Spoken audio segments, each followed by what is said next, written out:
Hello everyone, welcome to S classes. I hope कि आपने पिछली वीडियो ज़रूर देखी होगी, लीनियर डिफरेंशियल इक्वेशन। आज स्टार्ट करेंगे सेकेंड एंड हायर ऑर्डर, यानी लीनियर डिफरेंशियल इक्वेशन में क्या था, एक डिग्री सिंगल ऑर्डर की थी। यहाँ पर सेकेंड ऑर्डर और उससे ज़्यादा ऑर्डर की डिफरेंशियल इक्वेशंस को हम कैसे हैंडल करते हैं वो देखने वाले हैं यहाँ पे।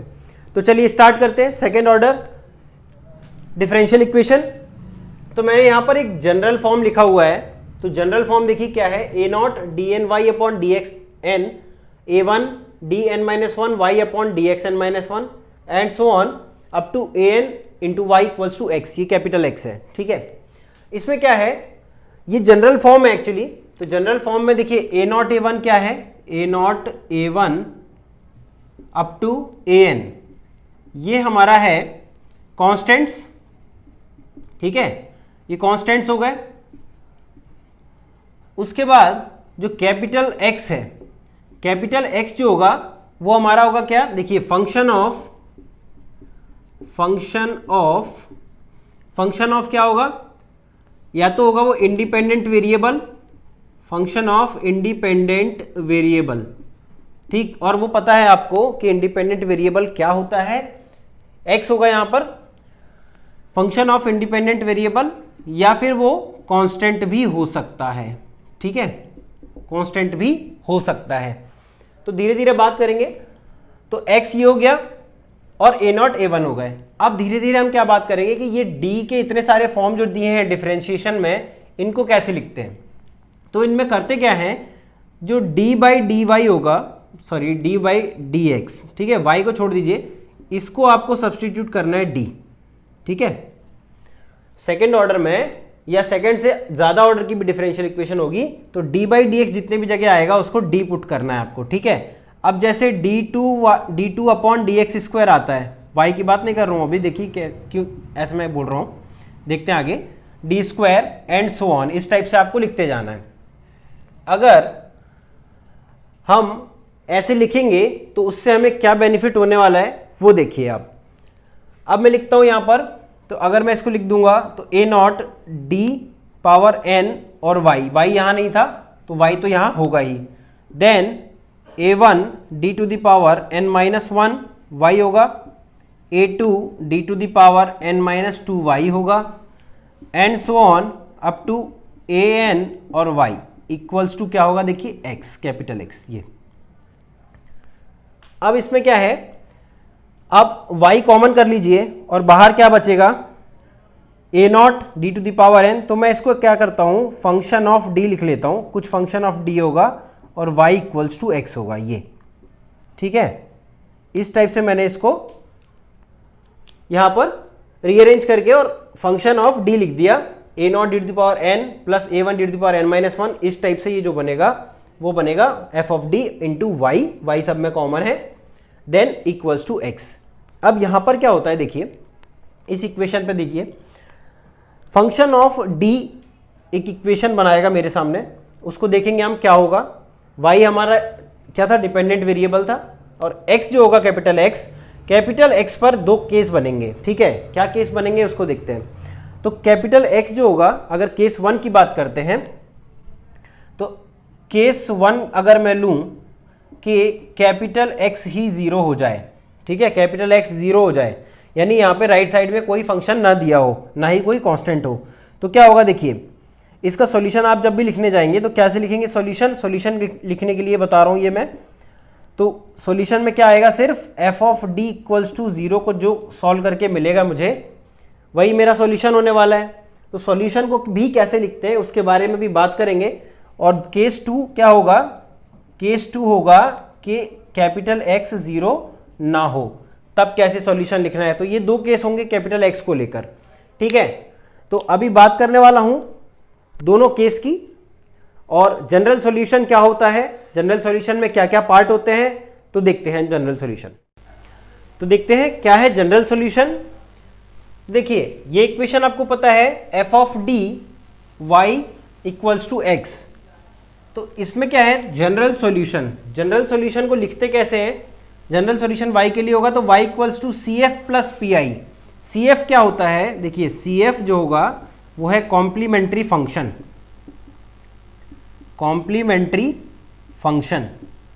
ठीक, कॉम्प्लीमेंट्री फंक्शन इस इक्वेशन को सॉल्व करने से मिलेगा। इसको 0 के इक्वल रखेंगे या जब यहाँ 0 होगा तो हम बताएंगे, और नहीं भी होगा तब भी कैसे सॉल्व करना है। तो कॉम्प्लीमेंट्री फंक्शन ना इसकी हेल्प से निकलने वाला है, इस इक्वेशन की हेल्प से। और ये है पीआई, पीआई है पर्टिकुलर इंटीग्रल। ठीक, पर्टिकुलर इंटीग्रल। तो पर्टिकुलर इंटीग्रल क्या है? पर्टिकुलर इंटीग्रल ये जो पोर्शन है वो हमारा यहां से सॉल्व होने वाला है। ठीक है, x की मदद से, यानी x पर जो भी फंक्शन होगा x की जगह पे उससे सॉल्व होने वाला है पीआई। तो अब देखते हैं जो मैंने केस बताए थे, अगर x 0 होगा, इफ x 0, x ही 0 हो गया तो क्या आएगा? देखिए सॉल्यूशन, अगर x 0 हो गया तो पीआई आएगा क्या? नहीं आएगा। पीआई 0 तो y इक्वल्स टू जो भी कॉम्प्लीमेंट्री फंक्शन होगा वो हम जानेंगे सॉल्व कैसे करते हैं। जो भी कॉम्प्लीमेंट्री फंक्शन होगा वही हमारा फाइनल जनरल सॉल्यूशन हो जाएगा। जनरल सॉल्यूशन ना कॉम्बिनेशन होता है कॉम्प्लीमेंट्री फंक्शन प्लस पीआई का, यानी पर्टिकुलर इंटीग्रल का। तो y equals to C F हो गया। अब इसके बाद अगर x 0 नहीं हुआ तब क्या करेंगे? x 0 नहीं हुआ तब दोनों चीजें कैलकुलेट करनी होंगी, सी एफ भी और पीआई भी। तो हम देखेंगे हाउ टू कैलकुलेट इट, है ना, कैसे कैलकुलेट करना है पीआई को कब x 0 नहीं होगा उस केस में। ठीक है, तो बात करेंगे एग्जाम्पल से। एग्जाम्पल में बात करूंगा, वहां से आपको और क्लैरिटी आ जाएगी। एक चीज और देख लेते हैं, एक चीज और, कहीं भी अगर आपको जैसे जब d को लिखते हैं d/dx, इस टाइप से भी मैंने बताया था, और तो 1/d को ना आप इंटीग्रल की तरह ट्रीट करेंगे। ठीक है, integration with respect to x, इस टाइप से कहीं भी 1/d आ जाए। ठीक है, और अगर 1/d² आ जाएगा तो क्या करेंगे? Double integral with respect to x, simple सा। ऐसी इसकी नीड नहीं होगी, इसकी नीड पड़ सकती है, तो मैंने बता दिया आपको, है ना। तो आप इसको देख लें एक बारी। और अभी देखते हैं एग्जाम्पल से इस इक्वेशन को क्या नाम देते हैं वो भी देखेंगे। ठीक है, क्या बोलते हैं इसको, और इसको सॉल्व कैसे करते हैं। सॉल्व करने से कॉम्प्लीमेंट्री फंक्शन जो होता है वो क्या आता है और पीआई क्या आता है, चलिए देखते हैं फिर। तो स्टार्ट करते हैं कि एग्जाम्पल से। एग्जाम्पल के थ्रू हम देखेंगे कि क्या क्या टर्म्स यहाँ पर आते हैं नए, और बात करेंगे एक एक टर्म की। तो देखिए डिफरेंशियल इक्वेशन मैंने लिखा है 3y" plus 27y of x equals to 0। y of 0 0 दिया है, y' 0 2000 दिया है, y ऑफ 1 हमसे पूछा गया है। तो सबसे पहले हम डिफरेंशियल इक्वेशन को देखेंगे तो क्या पता चलता है। देखिए इसमें 3 कॉमन आ रहा है और y" x प्लस ये आ जाएगा, देखिए 9y of x equals to 0। ठीक है, तो 3 तो गया। y" x का मतलब क्या हुआ? d2y upon dx²। ये हम पहले डिस्कस कर चुके हैं कि y' का मीनिंग dy/dx होता है और y" का ये 2 टाइम्स। तो अब क्या हुआ? 9 ये हो गया आपका क्या? y ऑफ x, यानी सिंपली y।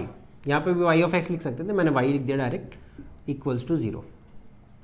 अब करना क्या है, हमने जो देखा था कि d/dx को कैपिटल D लिखना है और d2y अपॉन dx² को क्या लिखना है? देखिए d² एंड सो ऑन, इस टाइप से लिखते जाना है।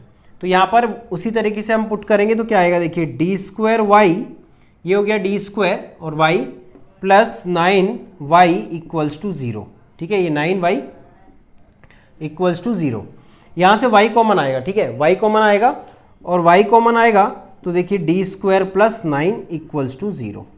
अब आप कंपेयर कीजिए उस फॉर्म से जो हमने थोड़ी देर पहले डिस्कस किया कि यहाँ y है और यहाँ f ऑफ d होता है। देखिए फंक्शन ऑफ d होता है, इक्वल्स टू 0 वाला केस में ले रहा हूँ क्योंकि 0 ही दिया है, x 0 है हमारा।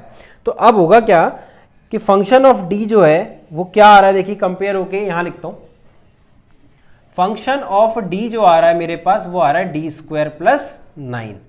ठीक है, तो d² प्लस 9 इसी को बोलते हैं हम ऑक्सिलरी इक्वेशन। ठीक है, ऑक्सिलरी इक्वेशन, जो भी d की इक्वेशन बन के आती है, ठीक है, इसको बोलेंगे हम ऑक्सिलरी इक्वेशन। तो इस ऑक्सिलरी इक्वेशन को सॉल्व करना होता है, यानी f of d equals to 0 करके सॉल्व करना है। f of d equals to 0 करके d के रूट्स निकालने हैं ना। ठीक है, रूट्स फाइंड करने हैं d के। तो अब क्या होगा, d की वैल्यूज क्या क्या आती है? देखिए d² प्लस 9 इक्वल्स टू 0 हुआ, इसका क्या मतलब हुआ? कि डी स्क्वायर इक्वल्स टू -9, ठीक है। तो अब इस इक्वेशन से क्या क्लियर हो रहा है कि इमेजिनरी रूट्स आ रहे होंगे, इमेजिनरी रूट्स आ रहे होंगे। तो अब डी की वैल्यू यहां से निकालेंगे तो क्या आएगा, देखिए क्या आएगा, ±3 आयोटा और ±3i, तो कॉम्प्लेक्स हो गए, ठीक। तो डी की दो वैल्यू आ गई, +3i और -3i। तो अब देखते हैं कि इसको लाने के पीछे क्या मेरा उद्देश्य है और कैसे इसको सॉल्व करना है, आगे लिखना हम क्या क्या है। देखिए इसमें सॉल्यूशन में जब आप जनरल सॉल्यूशन की बात करेंगे तो आपको कॉम्प्लीमेंट्री फंक्शन लिखना रहेगा और पीआई लिखना रहेगा, यानी पर्टिकुलर इंटीग्रल।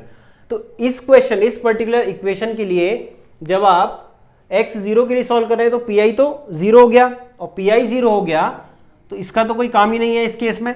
तो जो भी सी एफ आएगा वही फाइनल आंसर होने वाला है। तो सी एफ कैसे लिखते हैं वो इसमें देखते हैं। तो सी एफ के लिए करना क्या है, जो भी हमारे रूट्स आते हैं ये रूट्स डिसाइड करते हैं कि हमें कॉम्प्लीमेंट्री फंक्शन किस तरीके से लिखना है। और दो बातें और, कि कॉम्प्लीमेंट्री फंक्शन वो फंक्शन होगा जिसमें आर्बिट्ररी कॉन्स्टेंट्स होंगे, और पीआई वो फंक्शन होगा जिसमें आर्बिट्ररी कांस्टेंट प्रेजेंट नहीं होता है। तो सीएफ जब लिखने जाएंगे तो डिफरेंट डिफरेंट तरीके हैं, जो भी डिपेंड करता है डी के रूट्स पर कि डी के क्या वैल्यू आते हैं। क्योंकि देखिए कई बार डी की इक्वल रूट्स भी आ सकते हैं, रियल आ सकते हैं, इमेजिनरी आएंगे, कॉम्प्लेक्स आ सकते हैं। मतलब इसी में कुछ जैसे a+ib टाइप से अगर कोई आ गया डी के वैल्यू, है ना, इस टाइप से भी हो सकता है ना, a+-ib, यानी कि कॉम्प्लेक्स नंबर भी हो सकता है। तब कैसे लिखना है हमें कॉम्प्लीमेंट्री फंक्शन, तो उसका एक पूरा टेबल है, उस टेबल को मैं यहाँ लिखूंगा और उससे डिस्कस करेंगे एक एक चीज़ हम, कि क्या क्या रूट होने चाहिए डी के, तब हम सी एफ किस टाइप से लिखेंगे उसकी बात करेंगे, ठीक है। तो चलिए देखते हैं उस टेबल को।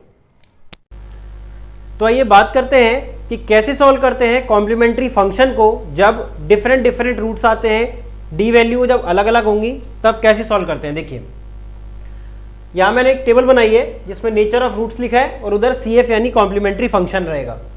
तो अगर फर्स्ट देखिए ओनली वन रियल रूट, अगर सिर्फ डी की एक ही वैल्यू आती है, डी की एक ही वैल्यू आती है, तो आपका कॉम्प्लीमेंट्री फंक्शन देखिए फर्स्ट पे क्या लिखा है, ce⁴kx, के उस रूट का नाम है और c एक कांस्टेंट होगा, e⁴kx आपको एक्सपोनेंशियल में लिखना होता है, ठीक है, ce⁴kx। सेकंड देखते हैं, two roots are real and different. अब रूट्स रियल है और डिफरेंट है, डिफरेंट मतलब k1 not equals to k2।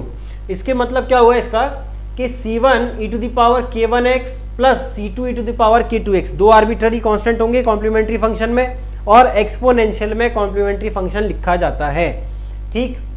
Next, two roots are real and equal, k1 equals to k2 equals to k। अगर दोनों roots equal हो जाएं तब देखिए आप c1 plus c2x into e⁴kx, यहाँ पे क्या होगा, जितनी बार रूट रिपीट होगा, अगर ये 3 बार भी रिपीट होगा ना, तो c1 plus c2x plus c3x² bracket में फिर इंटू e⁴kx इस टाइप से लिखेंगे। ये CF लिखने का तरीका है एक्चुअली, ठीक है। Fourth, two roots are imaginary and different. जब डिफरेंट रूट्स, डिफरेंट तो होंगे ही, ठीक है, a प्लस यहाँ अल्फा प्लस माइनस होगा, क्योंकि अगर एक root a alpha plus ib है तो एक रूट अल्फा माइनस ib भी होगा, ठीक है। Two roots are imaginary and different. अब यहाँ पे क्या होगा, इसके लिए देखिए e⁴x, जो भी रियल पार्ट होता है वो हमेशा एक्सपोनेंशियल में जाता है, जो भी रियल पार्ट होगा वो एक्सपोनेंशियल में जाएगा e⁴x, और जो भी पार्ट मेरा इमेजिनरी पार्ट होगा यानी i से जो मल्टीप्लाइड होगा जो भी नंबर, वो c1 कांस्टेंट हो गया cos of beta x, beta यहाँ plus c2 sine beta x, इस टाइप से लिखा जाता है, ठीक है। वैसे भी आप जानते हैं e⁴i होता है cos theta plus i sine theta, तो बस ऐसे ही ध्यान रख सकते हैं कि cos और साइन के टर्म आते हैं जब भी इमेजिनरी रूट्स आएंगे d के तब। अब देखिए इसी में फोर्थ में ही बात कर रहा हूँ एक और, अगर अल्फा 0 हो जाता, अल्फा अगर 0 हो जाएगा तब क्या होगा, देखिए e⁴0x यानी 0 क्या आएगा, ये 1 आएगा, e⁴0 किसी भी नंबर की पावर 0 1 आती है तो यहाँ 1 आ जाएगा, तो यही चीज क्या बन जाएगी, हमारी फाइनल CF बन जाएगी, कब, जब अल्फा 0 होगा। तो और नेक्स्ट देखते हैं fifth point, roots are distinct irrational. Irrational roots होंगे और डिस्टिंक्ट होंगे। अगर एक root p plus root Q है तो नेक्स्ट क्या होगा, p minus root Q, simple सी बात है। तो उसको कैसे लिखते हैं, e to the power px, जो भी यहां पर मेरा नॉन इरेशनल पार्ट होगा उसको e टू दी पावर में लिखना है, देन c1 cos, ये h ना हाइपरबोलिक के लिए है, हाइपरबोलिक फंक्शन, ठीक है। अब क्या होगा, इसका रिलेशन एक्सपोनेंशियल फंक्शन से है, वो मैं आपको बता दूंगा। e to the power px c1 cos hyperbolic root x root under root qx plus c2 sin hyperbolic root qx। तो क्या होगा, ये तरीका है, देखिए ये एकदम तरीका हो गया लिखने का कि कब cf किस तरीके से लिखा जाएगा। अब उसकी बात करते हैं जो हमारा एग्जाम्पल था। एग्जाम्पल क्या था, ये था एग्जाम्पल, देखिए एग्जाम्पल ये था और यहां तक हम सॉल्व कर चुके थे।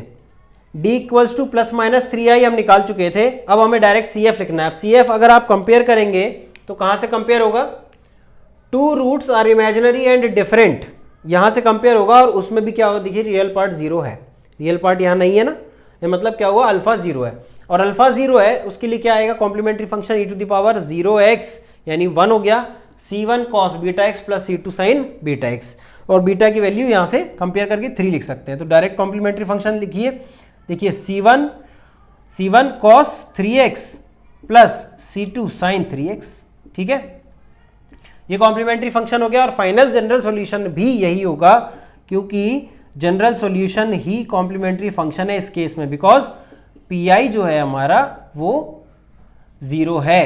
पी 0 क्यों है, क्योंकि जो x पार्ट था इक्वेशन में राइट साइड में वो हमारा 0 है, इसलिए यहां पर क्या हुआ, जो जनरल हुआ वही हमारा कॉम्प्लीमेंट्री यानी फाइनल सॉल्यूशन वही हो गया, जनरल सॉल्यूशन ही। अब देखते हैं और बात करी गई है अभी क्या बात करी गई है, कॉम्प्लीमेंट्री फंक्शन मींस y की वैल्यू है ना, ये sorry complementary function general solution मतलब होता है y की वैल्यू। तो y के लिए जब आप सॉल्व कर चुके तो क्या आया, c1 cos 3x plus c2 sin 3x। अब यही सॉल्व कर देता हूं मैं इसको।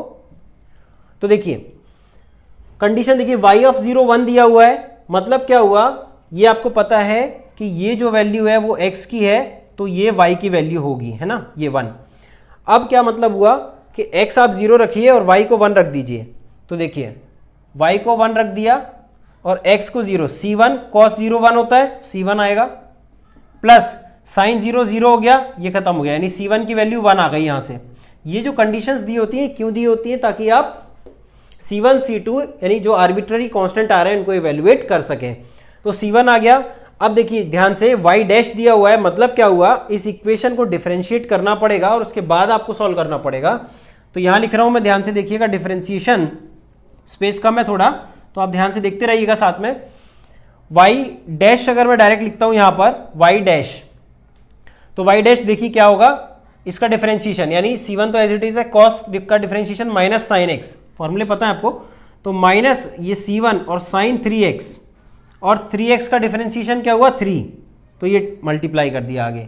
फिर यहां देखिए sin 3x का cos 3x, c2 as it is है और 3 बाहर आएगा, 3c2 cos 3x, ये हो गया, ये डिफरेंशिएशन कर दिया मैंने। और कंडीशन क्या दी है, y डैश 0 2000 है, मतलब क्या हुआ कि जब मैं x को 0 रखूंगा तो y जो आएगा वो 2000 होगा, मतलब sin 0 0 और यहाँ cos 0 1।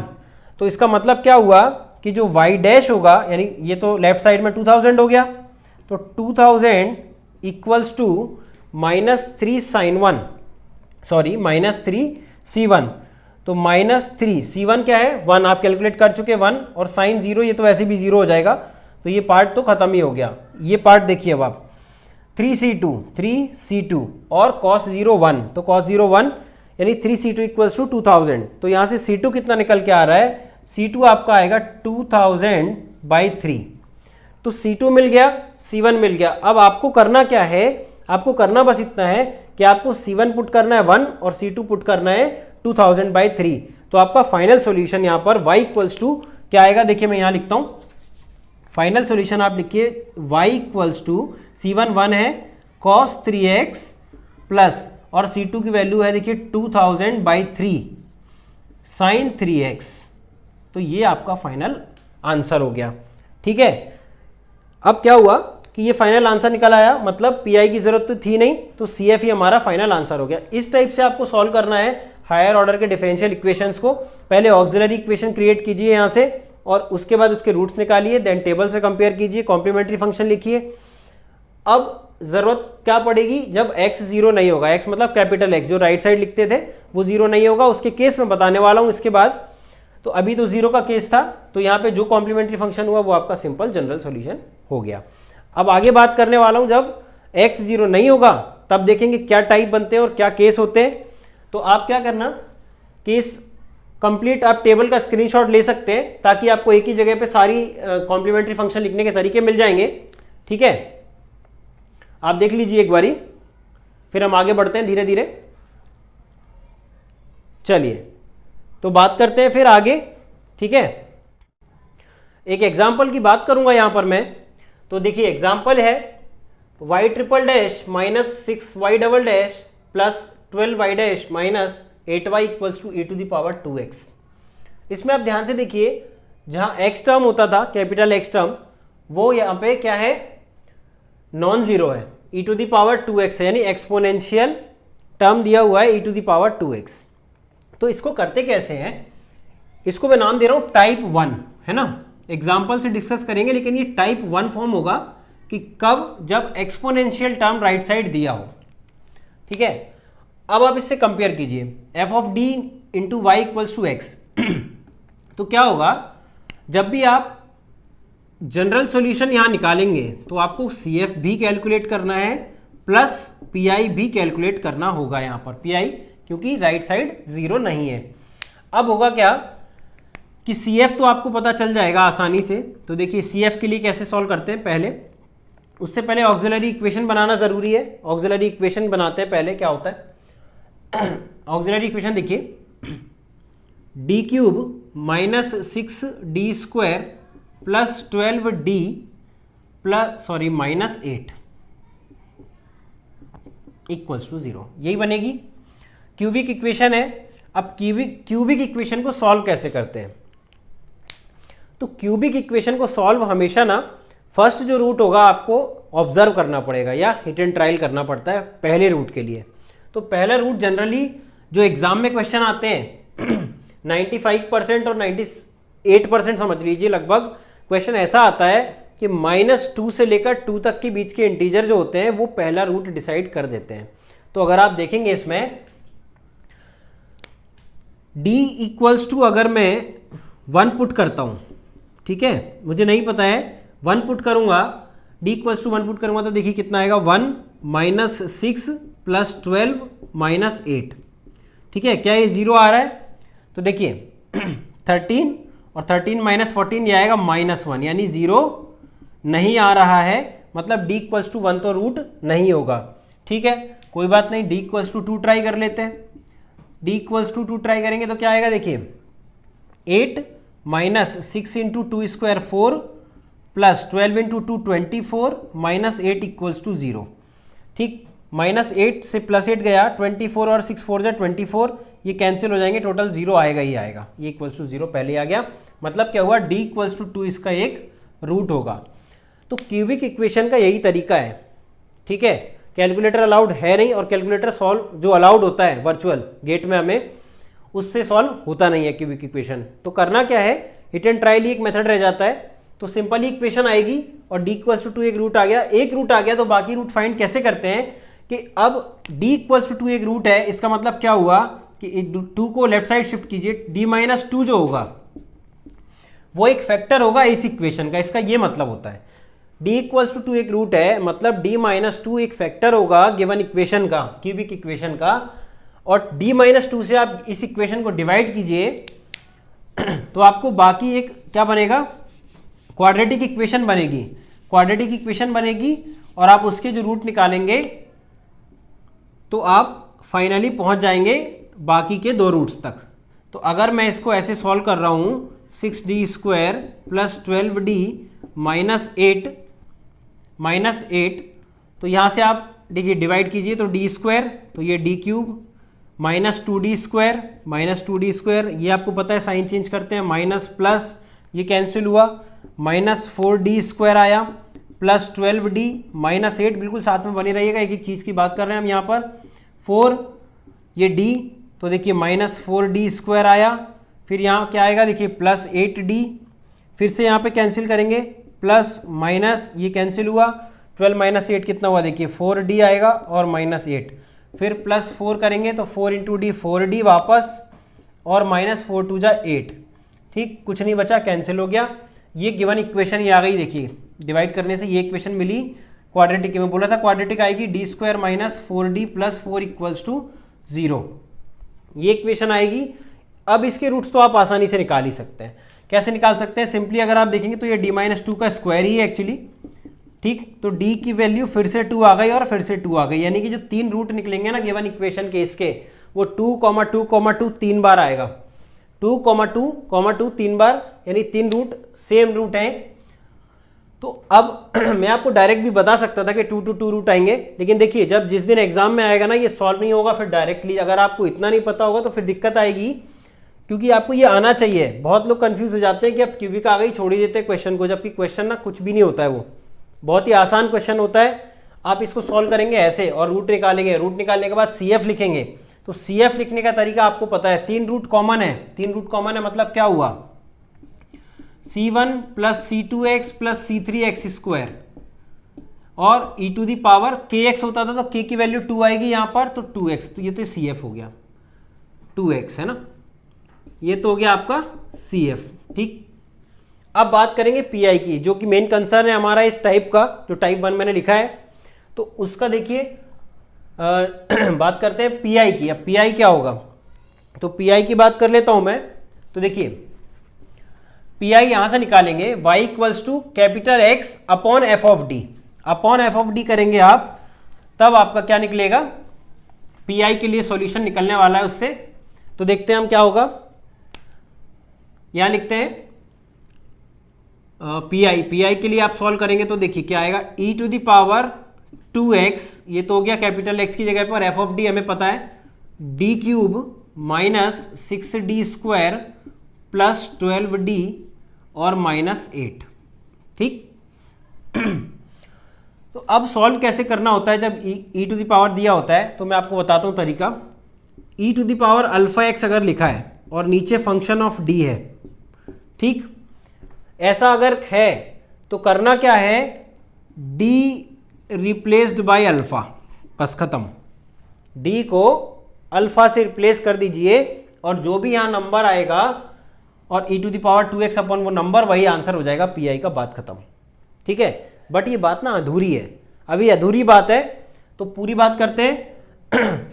ये तो आप समझ गए, एफ ऑफ डी दिया है, सीधा डी को रिप्लेस करना है अल्फा से, अल्फा आप कंपेयर कर ही लेंगे। मतलब क्या हो गया, यहां पर अगर मैं सॉल्व करूं तो PI के लिए e to the power 2x और d को अल्फा से रिप्लेस करना है, मतलब d को 2 से रिप्लेस करना है। तो देखिए आप 2 से जैसे ही रिप्लेस करूंगा, ये आपको पता है कि 2 इस इक्वेशन का एक रूट है, और रूट है मतलब 0 देगा ये डिनोमिनेटर में, और डिनोमिनेटर में 0 आना मतलब PI अनडिफाइंड। क्या ऐसा हो सकता है? तो ऐसा नहीं होता है। अब देखिए उसका क्या सॉल्यूशन होगा। ऐसा हर बार होगा जरूरी नहीं है, कोई नंबर भी आ सकता है डायरेक्ट, वो e की जो अल्फा की वैल्यू है यहाँ पर e की पावर में, उस पर डिपेंड करता है कि यहाँ क्या वैल्यू आएगी। अब इस केस में ये 0 आ रहा है, तो एक ही टाइप है, हम सारा वेरिएशन देख लेते हैं इसमें। अब क्या होगा, जब भी ऐसा हो कि ये 0 आए, जब भी 0 आएगा तो आपको करना क्या है, एक x से मल्टीप्लाई करना है और डिनोमिनेटर का डिफरेंशिएशन कर देना है, ठीक है। क्या करना है, x का मल्टीप्लाई करना है एक बार और इसका डिफरेंशिएशन, मतलब 3d square minus 6 2 12d plus 12, ये आ गया। अब इसके बाद आप d को वापस अल्फा पुट कर दीजिए, ठीक है। आप d को अल्फा पुट करेंगे तो फिर से देखिए आप, अल्फा मतलब 2, तो 2 को पुट करेंगे यहाँ पे 4 हुआ, माइनस 12 इंटू 2 प्लस 12, तो 4 3 12 हुआ, 12 और 12 ये 24 और ये माइनस 24, तो ये फिर 0 बन रहा है। तो जितनी बार भी ये 0 बनते जाएगा, यानी दोबारा आपको अल्फा की वैल्यू रखने पर ये दोबारा 0 बन जाएगा। दोबारा 0 बना तो क्या करना है, फिर से वही काम क्या, एक x का मल्टीप्लाई करेंगे, डिनोमिनेटर का डिफरेंशिएशन करेंगे। फिर से मैं PI लिखता हूं यहां पर, तो 2 बार x का मल्टीप्लाई कर चुके हम, e to the power 2x हो गया, x मतलब इंडिपेंडेंट वेरिएबल का multiplication. Then differentiation of denominator करेंगे तो कितना आएगा, देखिए 3 2 6d माइनस 12, फिर से वापस वही काम, डी को अल्फा पुट कर दीजिए। अब फिर से पुट करेंगे तो फिर जीरो आ रहा है, जितनी बार फिर जीरो आए फिर से डिफरेंशिएट और एक्स का मल्टीप्लाई, तो फिर से लिखेंगे नेक्स्ट स्टेप में। तो देखिए एक्स स्क्वायर में फिर एक्स का मल्टीप्लाई तो एक्स क्यूब बनेगा और ई टू दी पावर 2x हो गया, और डिवाइड में क्या आ रहा है देखिए 6 बचेगा, सिर्फ डिफरेंशिएशन करेंगे डी के रेस्पेक्ट में, ये 6 बचेगा, है ना। तो ये 6 आ गया। अब फाइनली पर्टिकुलर इंटीग्रल हमारा एक नंबर फॉर्म में आ गया डिनोमिनेटर में, और यहाँ पर अब कुछ नहीं बचा है डी, तो ये मेरा फाइनल पर्टिकुलर इंटीग्रल हो जाएगा। ठीक है, तो ये तो पर्टिकुलर इंटीग्रल हो गया। अब आपको करना क्या होता है, एक जनरल बात और करते हैं कि अगर ये 3 बार करना पड़ा, ऐसे अगर 4 बार 5 बार 6 बार 7 बार 8 बार अगर होता ही गया, तो हम एक जनरलाइज कर लेते हैं कि कैसे आता होगा। तो आप अगर जनरलाइज करेंगे इस चीज़ को तो ये ऐसे आता है, जो पी आई होगा वो पी आई आप देखेंगे तो एक्स टू दी पावर, जैसे यहाँ पे क्या दिया है, ये d-2 का होल क्यूब है एक्चुअली, है ना, ऐसे लिख देता हूँ मैं यहाँ पर d-2 का होल क्यूब। ठीक है, और आपको पता है ये क्यूब है, 3 बार मेथड फेल होगा हुआ भी, फर्स्ट टाइम सेकंड टाइम और यहाँ थर्ड टाइम, उसके बाद डिफरेंशिएशन करना पड़ा 3 बार, तो x की पावर भी क्या आ गई, 3 आ गई। तो x टू दी पावर अगर यहाँ 3 है तो यहाँ भी 3 आया था, तो अगर यहाँ जनरलाइज में r कर दूं, इसकी जगह पे अगर मैं r एज्यूम कर लूं कि अगर ये डिनोमिनेटर में यहाँ r होता पावर, तो क्या होता देखिए general result, x to the power r लिख देते, e टू दी पावर यहाँ 2x है या अल्फा x कुछ सोच लेता मैं, तो अभी मैं 2x ही समझ लेता हूँ कि 2 अल्फा के बराबर ही है। तो और डिनोमिनेटर देखिए ध्यान से, अब डिनोमिनेटर देखिए यहाँ कितना आ रहा था, ये 3d square minus 12d plus 12 6d, यानी फाइनली जो आ रहा है नंबर वो ना फैक्टोरियल के फॉर्म में आता है, और फैक्टोरियल 3 यानी सॉरी फैक्टोरियल r, जो भी यहाँ पावर होती है उसी का फैक्टोरियल आता है एक्चुअली। ठीक है, ये x to the power r upon factorial r, यानी x टू दी पावर 3 और 3 फैक्टोरियल फाइनली 6 ही होता है। तो अगर आप ये रिजल्ट लगाते इस 3 को देखकर, तो डायरेक्ट करना क्या था, x to the power 3 e to the power 2x upon 3 factorial is 6, एक ही स्टेप में आपका आंसर आ जाता। तो ये कब आएगा आपको समझ में ये चीज डायरेक्टली, जब आप इतना सब कुछ पहले से जानते होंगे और आप इससे सीख जाएंगे इस एग्जाम्पल को करके कि डिवाइड करके कैसे लाना है और ये कैसे सॉल्व हो रहा होगा और फिर यहाँ तक कैसे पहुंचे और देन जनरल कैसे बनाना है उस रिजल्ट को। तो ऐसे कर सकते हैं। कई बार मतलब एक ऑब्जेक्टिव क्वेश्चन में ऐसे ही पूछ रही थी, e to the power alpha X upon D minus K to the power R, तो उसके लिए जनरल पी आई क्या होगा। तो ऐसे अगर आपको ये पता है तो उसके पहले की कहानी पता होनी चाहिए, तब तो ये लिख पाएंगे। तो ये है टाइप 1। टाइप 1 का रिलेशन किस चीज से हो गया, relation e to the power 2x से, मतलब एक्सपोनेंशियल फंक्शन से। जब हमारा x कैपिटल जो है, कैपिटल x जो है वो एक्सपोनेंशियल फंक्शन हो जाए, ठीक है, एक्सपोनेंशियल फंक्शन जब हो जाए तब ये तरीका है सॉल्व करने का। तो इसको मैं टाइप 1 कहता हूं और जनरलाइज हम कर चुके हैं उस रिजल्ट को, ठीक है। तो अब देखेंगे नेक्स्ट एग्जांपल टाइप 2 से रिलेटेड होगा, सेकेंड टाइप देखेंगे और उसमें क्या होता है नया, तो वो आप देखिए टाइप 2। तो स्टार्ट करते हैं नेक्स्ट एग्जांपल को। नेक्स्ट एग्जांपल जो होगा वो नेक्स्ट टाइप से रिलेटेड है। तो टाइप 2 आप इसको सोच के चलें ऐसा कि ये कुछ नया वेरिएशन है। अब क्या होगा इसमें देखिए आप y triple dot plus Y equals to cos 2x, triple dot हो या ट्रिपल डैश हो एक ही मीनिंग है उसका। तो मैं यहां से ऑक्सिलरी इक्वेशन बना रहा हूं। ऑक्सिलरी इक्वेशन आप देखिए क्या बनेगी, auxiliary equation D cube plus 1 equals to 0। इसको सॉल्व करना है तो A cube plus B cube का फॉर्मूला लगाएंगे, factorization formula, A plus B A square minus A B plus B square equals to 0। ठीक है, अगर इसमें डाउट है तो अपन कर लेते हैं ऐसा कि A cube plus B cube का जो फॉर्मूला होता है A plus B into A square minus A B plus B square होता है। ठीक है, तो यहाँ से आप समझ गए होंगे। तो इस तरीके से मैंने इसका फैक्टर कर लिया और फैक्टर से क्या होगा, एक तो डी की वैल्यू आ गई डायरेक्ट -1 और इसको आप सॉल्व करेंगे तो कैसे आएगा देखिए, D square minus D plus 1 equals to 0, quadratic equation. तो formula D equals to minus B plus minus under root B square minus 4ac upon 2a आप यूज़ करते हैं। तो वही चीज़ मैं यहाँ यूज़ कर रहा हूँ श्रीधराचार्य का जो फॉर्मूला है, D equals to minus B यानी +1 plus minus under root B square minus 4ac क्या आएगा, बी स्क्वायर यानी -1 का स्क्वायर 1 हो गया -4ac, तो -4/2a मतलब 2। अब क्या हुआ 1 प्लस माइनस अंडर रूट, ये -3 आएगा तो ये इमेजिनरी हो गया, √3 आयोटा, ठीक, √3i/2, ठीक है, ये आ गया।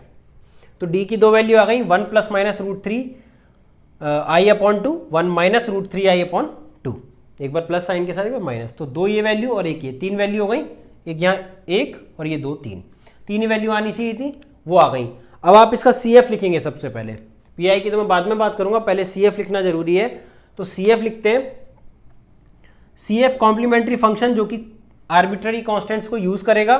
तो कैसे लिखते हैं, देखिए सबसे पहले ये है रियल रूट और सिंगल है, तो C1 e⁻⁻x, ठीक है x यहाँ पे इंडिपेंडेंट वेरिएबल है, ये हो गया, प्लस इसको लिखना है इसके तरीके से, आपको पता होगा कैसे लिखते हैं, आपको टेबल याद करनी होगी, e⁻, ये 1/2 जो नंबर होता है ना, इसको लिखना पड़ता है पहले, रियल पार्ट जो भी होता है, तो e⁻x/2 और उसके बाद cos βx लिखते थे, तो √3/2, ठीक है, √3/2x प्लस साइन √3/2x, ये e⁻∝x, अगर यहाँ अल्फा प्लस माइनस जे बीटा या आई बीटा जो बोल रहा हूँ बीटा होता, तो e⁻∝x और into cos βx plus sign βx, ऐसे लिखते। तो ये तो तरीका हो गया देखिए CF लिखने का। और यहाँ पे क्या कमी रह गई, देखिए C1 इसके साथ, यहाँ C2 और ये C3, ठीक।